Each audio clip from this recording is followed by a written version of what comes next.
പതിറ്റാണ്ടുകൾക്ക് മുൻപാണ്. അന്ന് ഇന്ത്യൻ പ്രധാനമന്ത്രിയായിരുന്ന ജവഹർലാൽ നെഹ്റു ഒരു സൈനിക ക്യാമ്പ് സന്ദർശിക്കുന്ന വേളയിൽ ക്യാമ്പിന്റെ ഭാഗമായ മിലിറ്ററി ആശുപത്രിയിൽ ചികിത്സയിൽ കഴിയുന്ന പട്ടാളക്കാരെ കൂടി കാണാനും അവരെ അഭിവാദ്യം ചെയ്യാനും തീരുമാനിച്ചു. പ്രധാനമന്ത്രിയോട് ആരും സംസാരിക്കരുതെന്ന നിർദ്ദേശം സൈനികർക്കുണ്ടായിരുന്നു. ചികിത്സയിലുള്ള ഓരോ സൈനികരെയും സന്ദർശിച്ച് മുന്നോട്ടു പോയിക്കൊണ്ടിരിക്കുകയായിരുന്നു നെഹ്റു.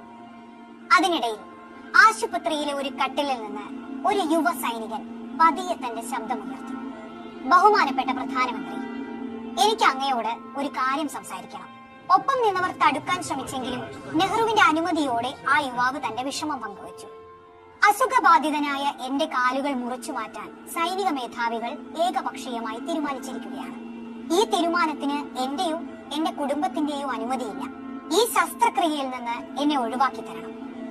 അതുമൂലമുണ്ടാകുന്ന ഏത് അപകടത്തിനും ഞാൻ മാത്രമായിരിക്കും ഉത്തരവാദി.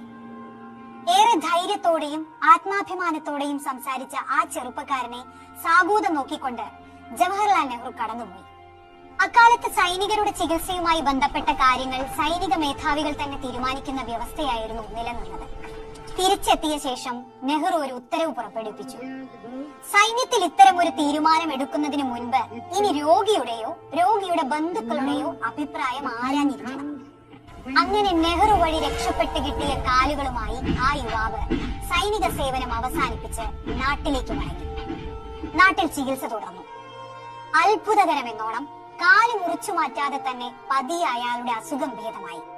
ഒരിക്കൽ മുറിച്ചു മാറ്റാൻ ആവശ്യപ്പെട്ട കാലുകളുമായി അഭൂതപൂർവമായ ചുവടുകളോടെ അയാൾ ഒരു യുഗം തന്നെ നടന്നു തീർത്തു. മലയാള നാടക സിനിമാ രംഗത്ത് ആർക്കും മായ്ക്കാനാവാത്ത കാൽപ്പാടുകളാണ് അയാൾ പിന്നീട് സമ്മാനിച്ചത്. പാലപ്പുറത്ത് വീട്ടിൽ സുരേന്ദ്രനാഥ തിലകൻ എന്ന ആ യുവാവ് പിൽക്കാലത്ത് ഇന്ത്യൻ സിനിമയിലെ തന്നെ തലയെടുപ്പുള്ള നടന്മാരിൽ ഒരാളായി മാറി. മലയാളത്തിന്റെ അഭിനയ സംസ്കൃതിക്ക് കാലാതീതമായ കാൽപ്പാടുകൾ സമ്മാനിച്ച നടന കലയുടെ പെരുന്തച്ഛൻ സാക്ഷാൽ തിലകൻ.